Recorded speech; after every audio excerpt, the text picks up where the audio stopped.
అమరావతిని వెనక్కి నెట్టి మావిగన్ చర్చ ఎలా ముందుకొచ్చిందనే అంశం గురించి మాట్లాడడానికి ముందు గత దశాబ్ద కాలంగా తీసుకుందాం.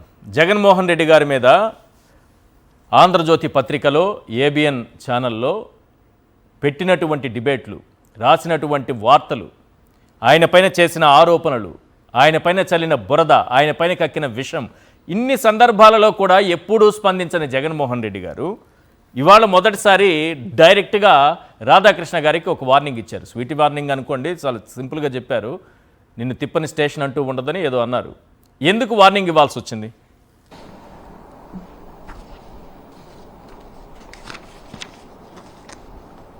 దీంట్లో ప్రధానంగా మావిగన్ అని జగన్మోహన్ రెడ్డి గారు ఎప్పుడైతే ప్రకటించారో అది సహేతుకమా కాదా అనే విషయం ప్రజల్లో తీవ్రమైన చర్చ జరుగుతూ ఉంది.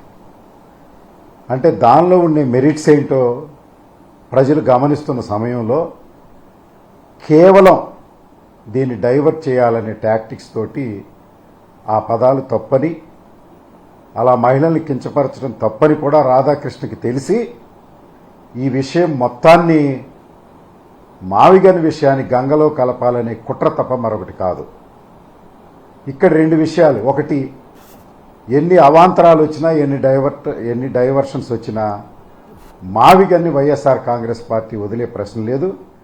దాన్ని ప్రజలు అర్థం చేసుకుంటూ ఉన్నారు. అది పాజిటివ్గా ప్రజల్లోకి వెళ్తూ ఉంది.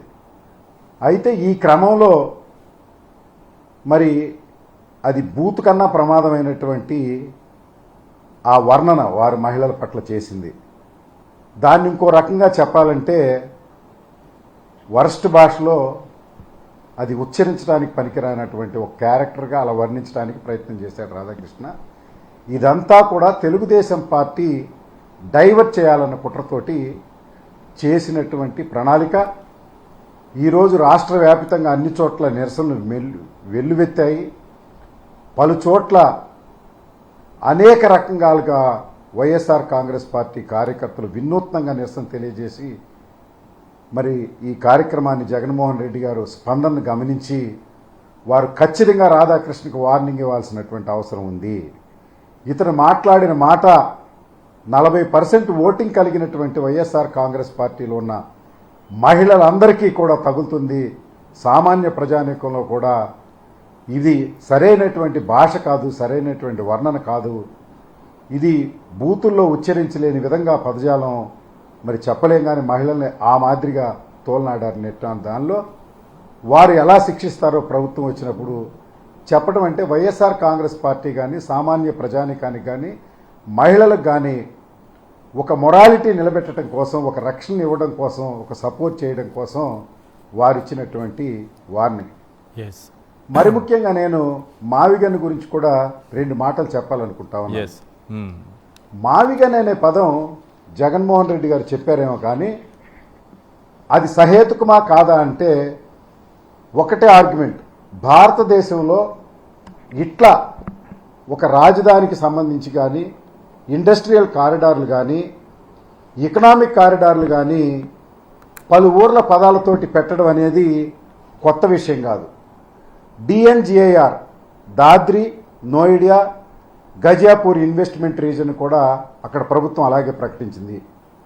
జగన్ మావిగన్ చెప్పినట్లుగానే ఆ ప్రాంతాల పేర్లతో మొదటి అక్షరాలను తీసుకొని ఈ ప్రాజెక్ట్ చేస్తున్నారు. అక్కడ ఉత్తరప్రదేశ్, ఢిల్లీ రాష్ట్రాల్లో 80 పట్టణాలు, గ్రామాలను కలుపుతూ DNGR దాద్రి, నోయిడా, గజియాపూర్ ఇన్వెస్ట్మెంట్ రీజన్ని క్రియేట్ చేస్తున్నారు. అంతేకాకుండా ముంబై, దానే, పూణే, ముంబై దానే మధ్య 40 కిలోమీటర్లు, దానే పూణే మధ్య 90 కిలోమీటర్లు, ముంబై టు పూణే 140 కిలోమీటర్లు.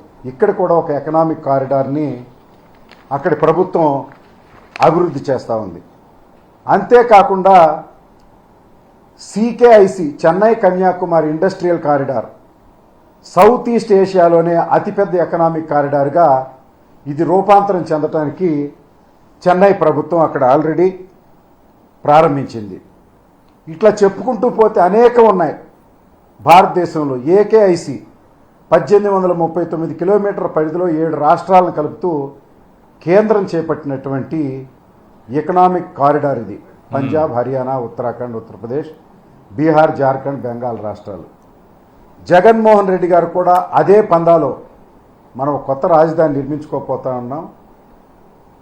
ఏ రాజధాని అయినా, ఏ గ్రామమైనా మీరు అనాది నుంచి పాండవులు 5 ఊర్లు కోరుకోమంటే అడవులు కోరుకోలేదు. పాండవులు ప్రజలు నివసించే ప్రాంతాలే కోరుకున్నారు. ఎందుకయ్యా అంటే అక్కడ ట్యాక్సేషన్ రావాలి, అక్కడ పన్నులు వసూలు చేయాలి, వాటితో వాళ్ళ రాజులు బ్రతకాలనుకున్నారు.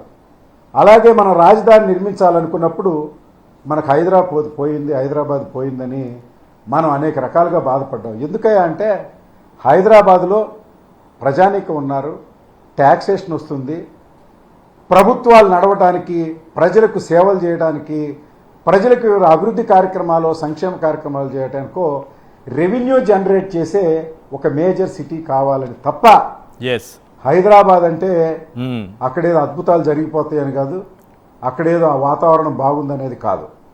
అదేవిధంగా ఆంధ్రప్రదేశ్ ప్రభుత్వం చేపట్టినటువంటి అమరావతి పురిట్లో సంధి కొట్టినట్టుగా ఒక గ్రామాన్ని బేస్ చేసుకుని రాజధాని నిర్మించడం అంటే అర్థం కాని పరిస్థితి. అందుకే జగన్మోహన్ రెడ్డి గారు చెప్పింది ఏంటయ్యా అంటే మచిలీపట్నం నుంచి గుంటూరు వరకు మావిగాన్ అంటే వారన్న పేరు మీరు ఏదైనా పెట్టుకోండి, ఎక్స్టెండెడ్ అమరావతి అని పెట్టుకోండి, లేకుంటే ప్రజానీకం ఒప్పుకుంటే చంద్రబాబు నాయుడు గారు రాజధాని అని పెట్టుకోండి. ఇవన్నీ కలపడం వల్ల ఒక పోర్టు, ఒక ఎయిర్పోర్టు, అదేవిధంగా మరి విజయవాడకు సంబంధించినటువంటి ఒక కలెక్టర్, ఒక మున్సిపల్ కమిషనర్, ఒక ఎస్పీ, అదేవిధంగా గుంటూరుకు సంబంధించినటువంటి ఒక కలెక్టర్, ఒక ఎస్పీ, ఒక మున్సిపల్ కమిషనర్ కూడా ఈ పరిధిలోకి వస్తారు. కనుక ఆల్రెడీ డిఫైన్డ్ అడ్మినిస్ట్రేషన్స్ అక్కడ ఉన్నాయి. నేను ఒక సింపుల్ ఫెనామినా, అంత దూరం వద్దండి, విజయవాడ గుంటూరు మధ్య మీరు పెడుతున్నటువంటి రాజధాని గుంటూరు జిల్లా, మీరు తాడికొండ నియోజకవర్గంలో పెడుతున్నారు. అక్కడ ఎవరూ లేరు, ఒక ఐఏఎస్ ఆఫీసర్ లేడు, ఒక ఐపీఎస్ ఆఫీసర్ లేడు, ఎవరు లేరు.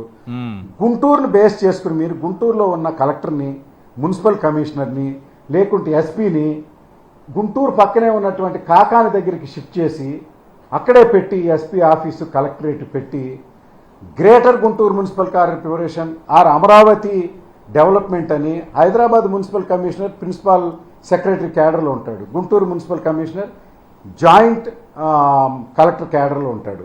దీన్ని ఎలివేట్ చేసి greater Guntur or greater Amaravati municipal corporation చేసి ఇదే ఆఫీసర్లు అక్కడ పెడితే అడ్మినిస్ట్రేషన్ స్టార్ట్ అయిపోయి ఒక అసెంబ్లీ భవనం, ఒక సెక్రటేరియట్ భవనం, ఒక హైకోర్టు గుంటూరుకి విజయవాడకి మధ్య మరి నేషనల్ హైవేకి ఆనుకుని కడితే మిగతా లేఅవుట్లన్నీ డెవలప్ అయిపోతాయి ఆటోమేటిక్గా. నేను అంటుంది ఏంటంటే వైఎస్ఆర్ కాంగ్రెస్ పార్టీ ఈ బిల్లుని ప్రధానంగా వ్యతిరేకించడానికి ప్రధానమైన కారణం ఒకటే. ఏంటంటే నువ్వు అక్కడ సేకరించినటువంటి 50,000 ఎకరాలు డెవలప్ చేసి అక్కడ ఎకరాకి 1000 గజాలు డెవలప్డ్ ల్యాండ్ ఇస్తానన్నటువంటిది అక్కడ ప్రజలకు మీరు ఇవ్వలేదు. అవును, వాస్తవానికి జగన్మోహన్ రెడ్డి గారు ఇది నిష్పక్షపాతంగా చెప్పారు. ఆ రోజు మీరు సేకరించిన భూములన్నీ కూడా తెలుగుదేశం వారికి సంబంధించి మేజర్గా ఉన్నాయని, తెలుగుదేశం వారు కొనుక్కున్నారనేది విషయం కూడా వాస్తవం.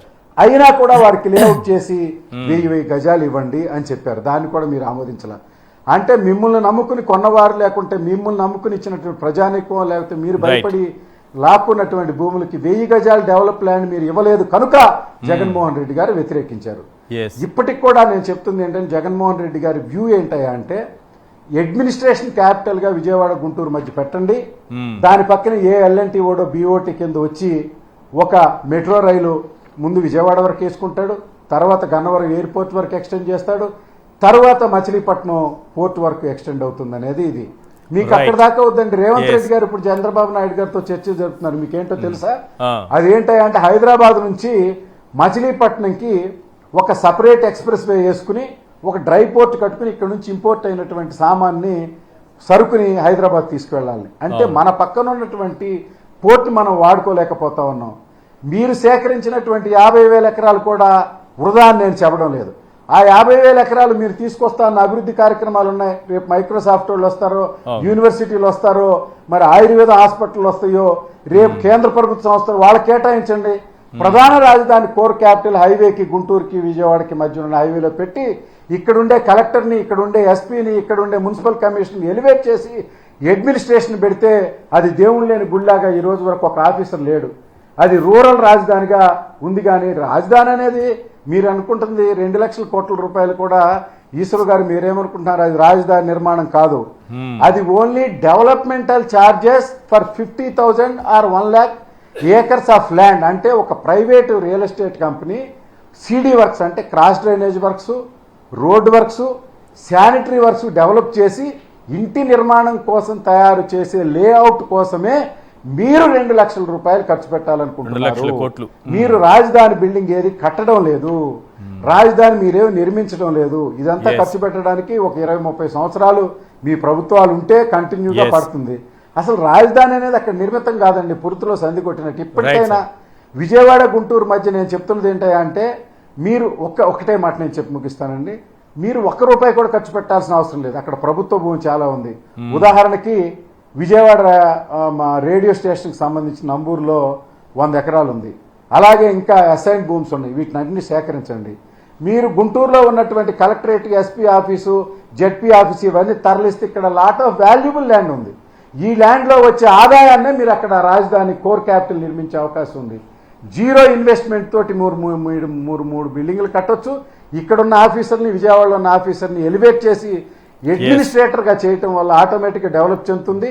హైదరాబాద్ పాత బస్తీలో పుట్టి కాలక్రమేణా ఇటు గచ్చిబౌలి, నార్సంగి, కొల్లూరు వరకు వెళ్ళింది. కానీ ఇది కొల్లూరులో పుట్టి హైదరాబాద్ వెనక్కి రాలేదు. కనుక ఎప్పటికైనా ఈ తప్పిదాన్ని మీరు ఒప్పుకుంటే రెవెన్యూ జనరేట్ చేసే 3 సిటీలు దీనిలో కలిసిపోతాయి.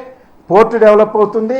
ఎల్ఎన్టీ లాంటి వాళ్ళు బీఓటీ వచ్చి ఎయిర్పోర్ట్ వరకు, పోర్ట్ వరకు కూడా మెట్రోలు వేసుకునే అవకాశాలు ఉంటాయి. కనుక ఇలాంటి ఆలోచన జగన్మోహన్ రెడ్డి గారికి ఉండడం వల్ల ఇమీడియట్గా బీద రాష్ట్రమైనటువంటి ఆంధ్రప్రదేశ్ క్యాపిటల్ లేక బాధపడుతుంది. కనుక రెవెన్యూ జనరేట్ అయితే ప్రజానీకానికి సంక్షేమ కార్యక్రమాలు, అభివృద్ధి కార్యక్రమాలు చేయాలని దృక్పథంతో ఆయన మహావిగన్ అనే పదాన్ని చెప్తే ఏంటండి అల్లరి మీరు? ఇన్ని చెప్పాను నేను ఎబ్రివేషన్స్. దీనికి అల్లరి చేసేయాలా, ట్రోల్ చేసేయాలా? మీ ట్రోల్స్ అన్నీ నిలబడవని ఒకరోజు మీరేదో అల్లరి చేయగలిగారు, కానీ నిజం నిలకడ మీద వస్తుందని జగన్మోహన్ రెడ్డి గారు చెప్పిన, వాస్తవంగా చెప్తున్న ఈ ప్రాంత ప్రజలుగా పొన్నూరు నియోజకవర్గంలో పోటీ చేసిన అభ్యర్థిగా నేను గుంటూరుకి మరి విజయవాడకి మధ్య పొన్నూరు నియోజకవర్గం సగభాగం ఉంది. కనుక అక్కడ ఉండే తెలుగుదేశం వారు, చంద్రబాబు నాయుడు గారి సామాజిక వర్గానికి చెందిన వ్యక్తులకు కూడా జగన్మోహన్ రెడ్డి గారి ప్రపోజల్ బాగా నచ్చింది. రాజధానిలో ఉన్న ఒక 5% పీపుల్కి నచ్చకపోవచ్చు, కానీ ఇక్కడ ఉన్నటువంటి భూములు ఉన్నటువంటి ఇక్కడ లగాయత్తు అటు గన్నవరం వరకు, గుంటూరు లగాయత్తు, మచిలీపట్నం వరకు ఉన్నటువంటి సొంత సామాజిక వర్గానికి తెలుగుదేశం వ్యక్తులు కూడా ఇది నచ్చింది. వారిని ట్రోల్ చేసి అల్లరి చేయడం ద్వారా దీన్ని మదుగులో పెట్టాలనుకుంటున్నారు. ఆ క్రమంలోనే ఇవాళ మహిళలు చేసి డైవర్ట్ చేయాలనుకున్నారు.